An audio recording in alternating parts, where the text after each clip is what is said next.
Hey guys, I'm here making another video. We're gonna do it inside today in my office, but I like to do them outside. I just don't want to hook everything up. It's too much. We're gonna get into what I believe is something that the pro-Palestine as well as the pro-Israel side are both failing to see in this conflict. Okay? So let's go over the general narrative of each side. Basically, Israel is saying that, Iran is in violation of the treaty, the non-proliferation agreement, as well as the treaty that they were in for the level of enriched uranium that they're allowed to have. And the International Atomic Energy Agency has cited them as being in violation. The Trump administration gave them 60 days to sign a new deal, and they got attacked on the 61st day. Israel views Iran getting nuclear weapons as an existential threat, and thus it cannot tolerate Iran having nuclear weapons. Iran has been attacking Israel for years. You see a lot of people on the Palestine side say, "Oh, Israel just attacks Iran for preemptively, when they were unprovoked." That's not true. Iran has been attacking Israel for years via the proxy groups. That's usually how Iran conducts warfare. Whether people fail to mention that through Hezbollah, through Hamas, through certain militant groups that are in Iraq and Syria, but most notably Hezbollah, and then the Yazidis, and to an extent Hamas as well. Now, Israel has attacked Iran as well. They attacked the Syrian consulate, or the Iranian consulate in Syria. But over the years, Iran has definitely been attacking Israel through proxies far longer than Israel has attacked Iran. Now, the Palestinian side is saying, or not really, I wouldn't say the pro-Palestinian side, I shouldn't say that. I misspoke there. The people that are, I'll just put anti-Israel. I don't know if these people are pro-Iran, but they're definitely sympathetic to Iran. And obviously the people that are, well, it's not really wrong to say pro-Palestine, because people that are pro-Palestine are going to be in favor of what Iran is doing, firing on Israel or whatever.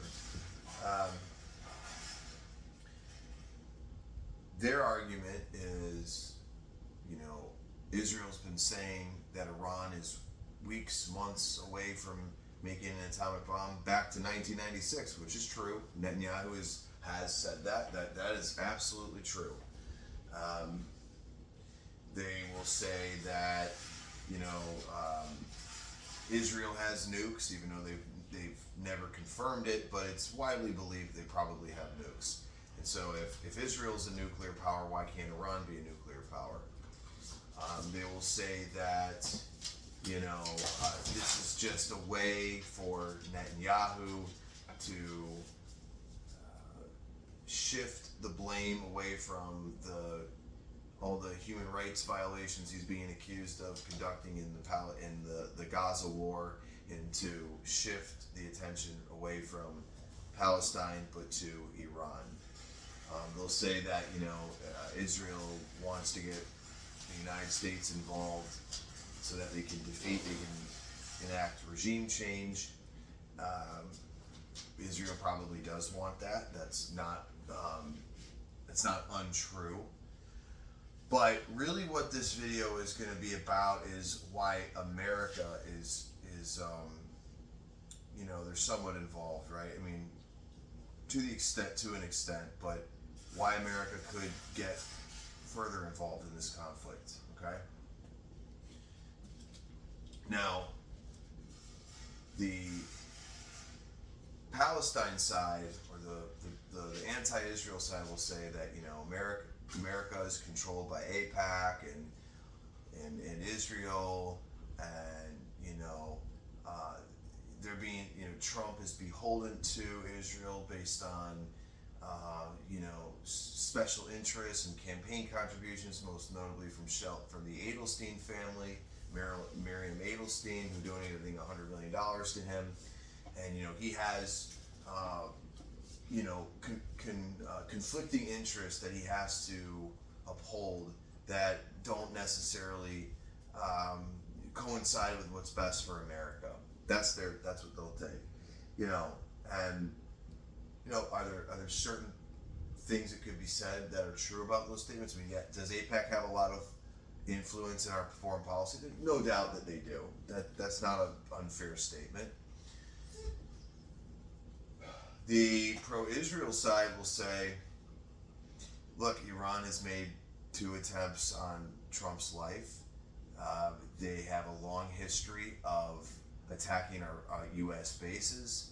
They, on a daily basis, shout death to America. They have, there was the student, they stormed the American embassy before and took it over. They held certain Americans hostage before. They are a consummate offender of human rights violations. Those are all true statements too. But again, and that Iran, because it said that it wants to destroy America, wants to destroy Israel, letting them get nukes would be an existential threat. So, but whether Iran has imminent nuclear capability or not is not why America would, even if they had it or if they didn't have it, would not be, well, if they had it, that would be a reason, but even if they had nuclear weapons, what are they going to do with it? They're going to nuke us, we're going to nuke them, or one of our allies will nuke them, and you can't really use nukes. Like, you'd have to be insane. I mean, even North Korea, as insane as they are, there's a reason why they haven't nuked somebody so far. You could say it's because the Chinese have a lot of leverage over them, but I think that nuclear weapons just really creates mutually assured destruction, and so it's deterrence. It's almost like, in my opinion, it's almost like if every single person had a gun, and you knew that every single person had a gun, and that every single person was trained in how to use a gun, and everybody was trained in how to have situational awareness to detect a threat, the people would be a lot less likely to commit armed robberies, right? I'm not saying that there wouldn't be some crazy guy hyped up on PCP that would do it, but the numbers would probably be dramatically less, right? It's a deterrent. So I don't think that that's the reason. I think that what's going on, this is what both sides fail to realize. This has nothing to do with Israel. It has nothing to do with the Iranian regime. It has everything to do with Western imperialism wanting to expand. This is an expansionist policy. What people fail to understand on both sides is that we live in a global world. Whether you like it or not, so this America First, which is just a nebulous, aphorism that means nothing. It doesn't mean anything. Okay, people say that because it sounds good, it's a talking point, but it means nothing.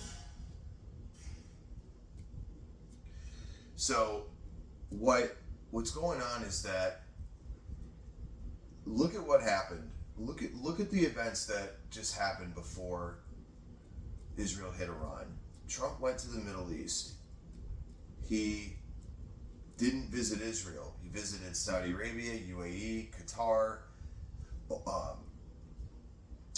believe maybe Oman. But he visited all these Gulf Arab states, Kuwait, in an attempt to bring them closer to us, with getting them to commit to a $1.5 trillion foreign investment, getting them to sign a military pact with them that we're going to give them a ton of weapons. Okay, understand this too. Back in 1973, Richard Nixon signed the petrodollar with the Saudis. And what the petrodollar is, it's very vital to our economy.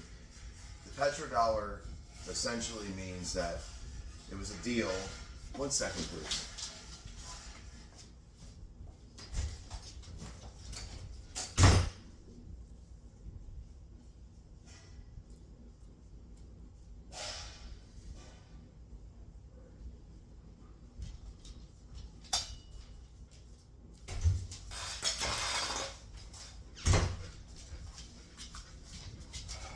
All right.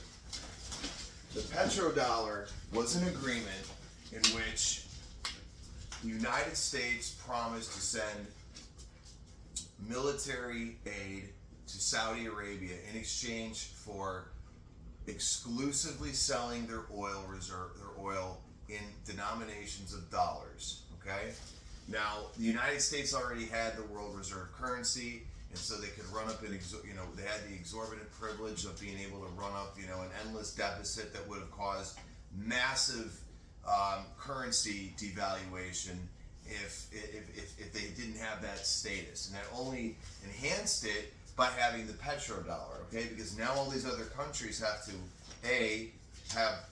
have to have dollars, which makes the dollar stronger, and then the surplus that they would have in terms of trade surplus would then be converted into U.S. Debt in the form of U.S. treasury bonds. So there's been a long history of these Gulf states being in an alliance with the United States based on military aid and based on oil, based on, you could say in a way, currency manipulation by forcing everybody to buy oil in terms of dollars. Okay? Now, these are all states that are very fearful of Iran. They're afraid of Iran getting a nuclear weapon. They are, they have an interest in Iran not being demilitarized. Okay? There's also religious reasons. Many of these nations are Sunni. Iran is Shia. Sunnis and Shias historically have had, a lot of animosity with each other. Also, there's cultural, right? Iranians are Persian. They're Indo-Aryans. Arabs are Semites. They're Arabs, right? Arabs and Persians have never gotten along. There's still severe, deep-rooted hatred amongst mostly Iranians against Arabs, and we can go into why that is. But I already made a video about that, one of my previous videos. But I could make a whole video just about that, about the history with that. But a Persian wouldn't spit. Persia is Iran. Iran, they renamed Persia to Iran. Iran means land of the Aryans. Okay. So an Iranian wouldn't spit on an Arab if he was on fire. The hatred runs that deep. But so there's historical reasons why these countries, and political reasons why they don't want Iran to have a nuclear weapon. So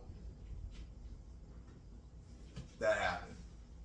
Now, concurrently, you had the Trump administration that gave Iran 60 days to sign a new deal in terms of nuclear weapons, and they failed to do that. Now, Trump, a lot of times politicians want to create the appearance of one thing and then do the exact opposite, right? So there was all this talk in the media of how, Trump has now an estranged relationship with Israel. He purposely didn't visit them, and they're trying to make it out to be like America and Israel are not on the best of terms right now. And, Trump has said things about Netanyahu in terms of, backing out when he took out General Qasem Soleimani, right? And all these things. So it's like they're creating the illusion that they're not on good terms, right? And Israel hits Iran right after 61 days, right after the IAEA came out and said that they are in clear violation of the treaty that they signed. Israel hits them. And of course, we have the the Israeli side and their narrative, their talking points, and the Palestine side and their talking points, both are missing the whole idea here. Both are, you know, the talking points in the narrative that both of these sides are spewing are very low level. They're very simple. They're very, they're both reductionist analysis, right?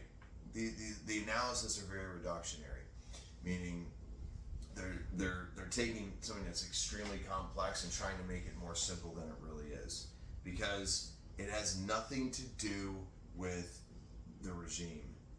It has nothing to do with Israel. Israel is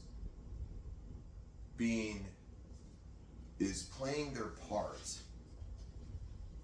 in a Western expansionist movement operation to expand Western hegemony. And why would they do this? Because Iran plays a pivotal role in Russia and China.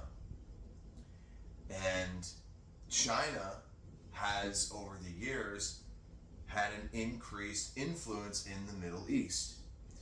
You know, they were able to get Saudi Arabia and Iran to even have diplomatic relations again. Biden really fucked up with the Saudis, criticizing MBS, being very critical of them. Like, the Saudis didn't have the greatest respect for Biden, and I can only imagine why that is. Okay? The Middle East is a very strategic region, not only for resources of the obvious natural gas, oil, but trade routes. You have the Bab el-Mandab, you have the Suez Canal, you have the Straits of Hormuz. The Straits of Hormuz, 21% of all oil goes through there. The Bab el-Mandab, all petroleum-based goods, is like about 9%. And the Suez Canal is a huge trade route. So, you guys gotta understand, this is business as usual for empires. Okay, why did the Roman Empire go into the Middle East? Why were the Romans and the Persians always fighting in the Middle East? Because they wanted access to trade routes. They wanted access to resources. They wanted access to strategic lands. I mean, Israel is strategic. It connects the Middle East and Africa. Okay, Syria is strategic. It's the gateway up to Turkey from the Middle East to Europe, right? The Bab el-Mandab connects the Red Sea and the Gulf and Africa and Arabia, right? The Straits of Hormuz are where most of the world's oil has to go through, and if Iran shut that down, which they're not going to, because then America really would go all out against them. So they're not going to do that, and I don't believe so. But that's what this is about. This is about positioning the West in a dominant position in a very strategically important region of the world. Now, the reason why Trump is actually a lot smarter than a lot of people realize. He sounds kind of like an asshole, like a dumbass sometimes, with the way he doesn't speak with, the greatest sophistication and eloquence and diction, and he's definitely not a model of decorum. He's not. He never has been. Well, I mean, he would probably admit that himself. But the man is strategic. And what he's doing is he wants to create the false illusion that America and Israel are at odds with each other. Not enemies, of course, but at odds with each other. And that, he never told them to hit Iran, that he doesn't want a war, he doesn't want to get involved with this. He has to do that because, one, he campaigned on the fact that he was not going to start a war. That was a big part of his campaign. And if you look at statistics back back home, you know, these wars are very unpopular. This would be a very tough sell. A lot of people are really fed up with the wars, the amount of money that they're costing us, and with so much is coming out about 9/11. People just don't trust the mainstream 9/11 narrative with good reason. There's a lot of reason to question that. I've questioned it, for the last, almost 15, 20 years. I'm only 37, so I was a young kid when I was, 13 years old or whatever, when 9/11 happened. But this is global politics. This is so. Let me get back to this. So Trump wanted Israel, or I'll put it this way: the architects of Western imperialism wanted Israel, are happy that Israel is doing what they're doing. Trump wanted this, but he can't. He has to make it look like he didn't want Israel to do this, but because they're at war now, he's reluctantly going along with it, so that he doesn't look like a war hawk, so that he doesn't look like he is the one that really directed them to do this. So, that's what's really going on. This is nothing about Israel. This is about using Israel to take out Iran, so that we Americans don't take the blame for it, right? And even the German chancellor even said that Israel's doing our dirty work for us. So what do they want? They want to take out Iran. They want to completely dominate the Middle East. That's what they want, because that cuts Russia and China completely out of the region. Understand what's already going on. Israel has taken out Hezbollah. They it wasn't just them, but they were instrumental in taking out the Assad regime. They've, weakened the Houthis. Okay. Iraq was already taken out, even though it's a very unstable country. But in Iraq, I really believe they fucked up with, because taking out Saddam Hussein actually benefits Iran. Right? He was a big enemy of Iran.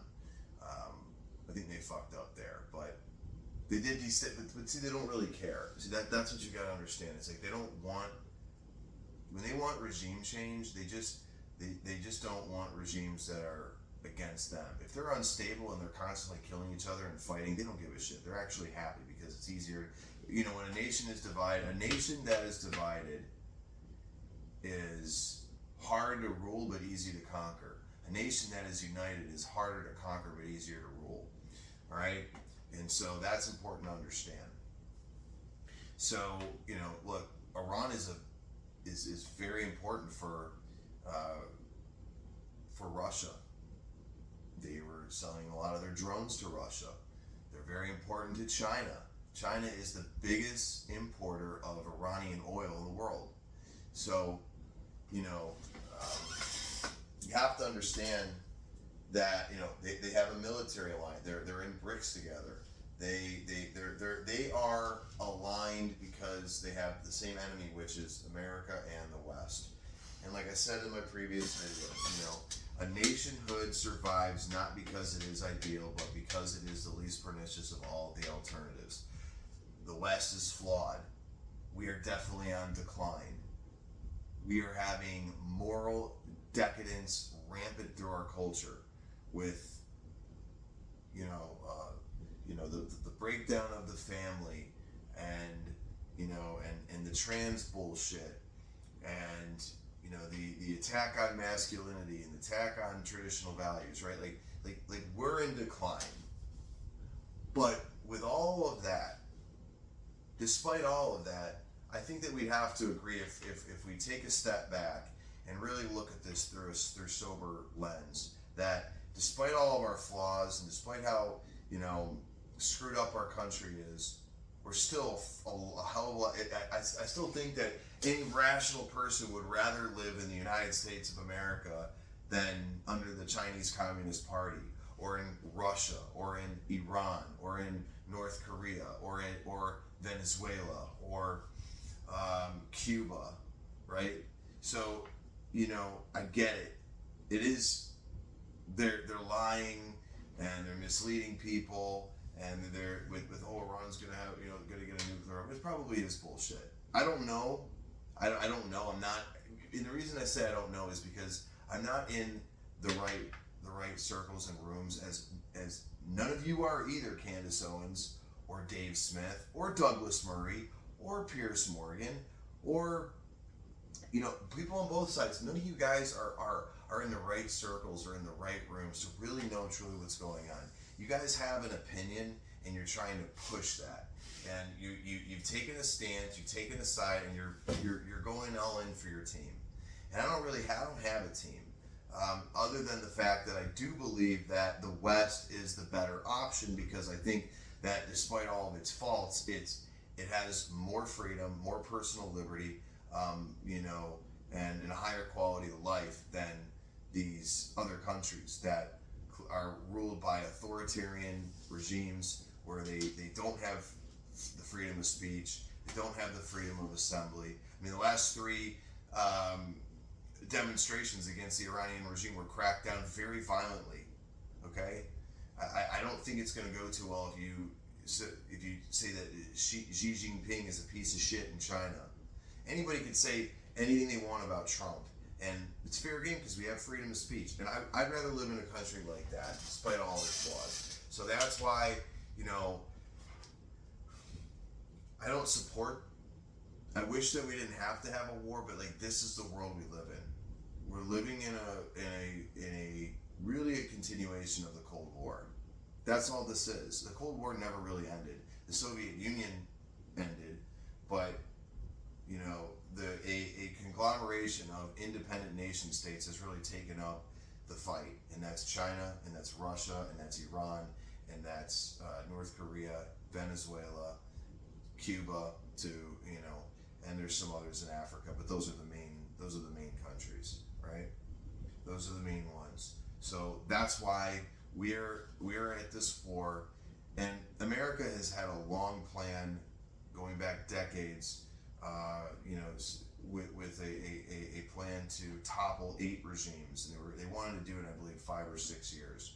It was Somalia, Sudan, Libya, Iraq, Iran, Lebanon, and Syria, and they really achieved their goals with all those countries, with Iran probably the strongest, and also the last one to fall. So that's what this is all about.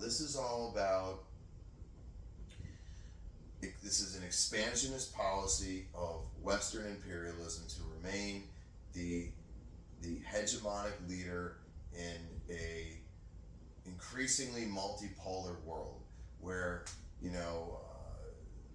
after World War II, that was America's unipolar moment, and it doesn't want America's been losing that, right? Especially in the last decade or two. So America wants to maintain that position, and that's why they're doing what they're doing.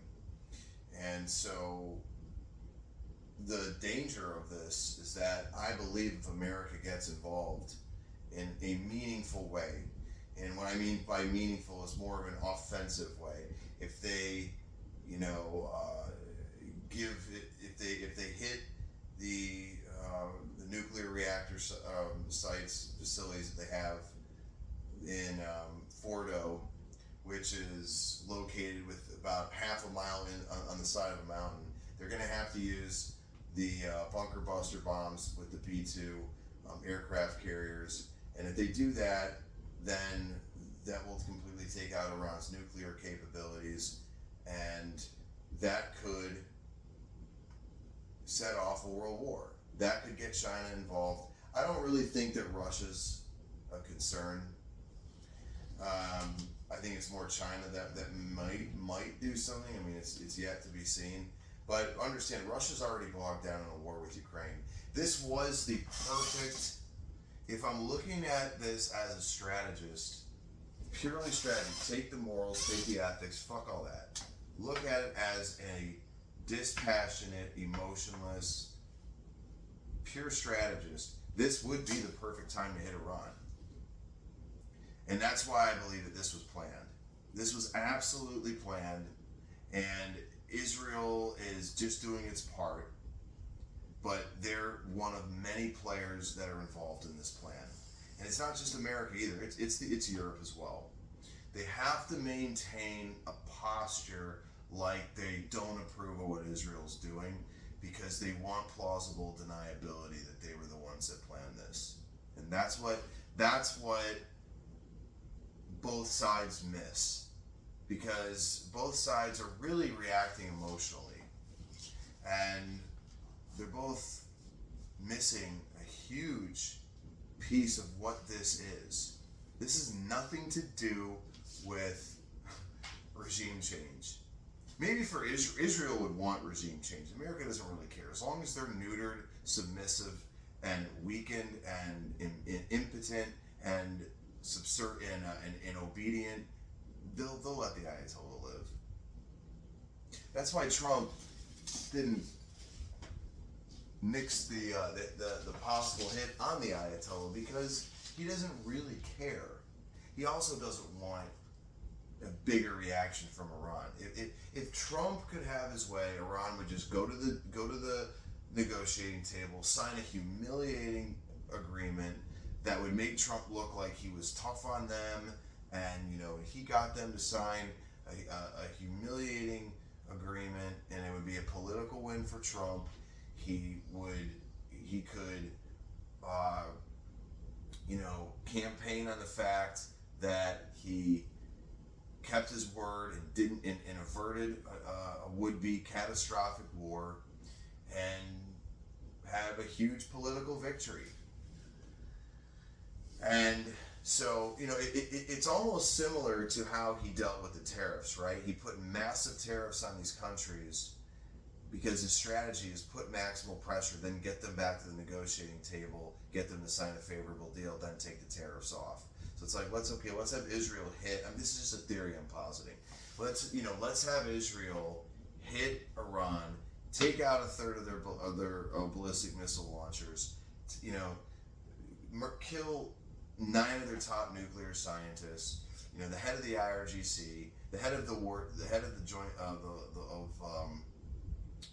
the War Council, take out key top military people that are that were in the Ayatollah's circle, take out the fucking state-sponsored media building right on live TV, put some fear into these people, and then threaten that, hey, we're going to come in with the bunker busters now, and we're going to completely take away any possibility you'll ever have of having any nuclear program. That would create maximal pressure, leverage on them to then come back to the negotiating table and say, okay, you know what, please, whatever it takes to get this to stop. Now, that's kind of where Israel and America's interests converge a little bit, because Israel just wants to get rid of the Ayatollah. They want a military victory. It's more of a pride thing in a way. They want to be, the top dog in the Middle East, and Iran is just standing in their way. Israel's been kicking ass and taking names, whether you like it or not. That's just a fact. They the cell phone explosion with Hezbollah, and then decapitating the head of their entire leadership and their senior commanders was a huge blow to them.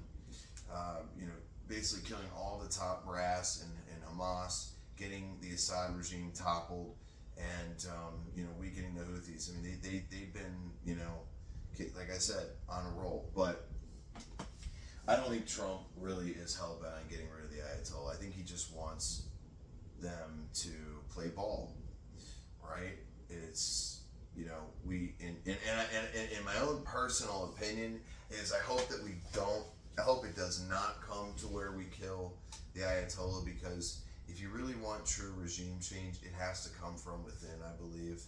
The people have to rise up on their own, and if they do that, then I think we should absolutely assist them and give them support in order to topple it, because it is an evil regime. I mean, they abuse it's a beautiful race. They have a honorable history. They're an ancient people. They've been a very sophisticated culture, high culture, and to see to see how far they've fallen. It's really sad. It's really sad, and the Iranian people deserve better. They really do. And so, it's my hope that the Iranian people. My biggest hope is that, the Iranian people can find the courage and in the fighting spirit to, create an insurgency and rise up, and then I think the whole world should help them. I'm in favor of that, but you know,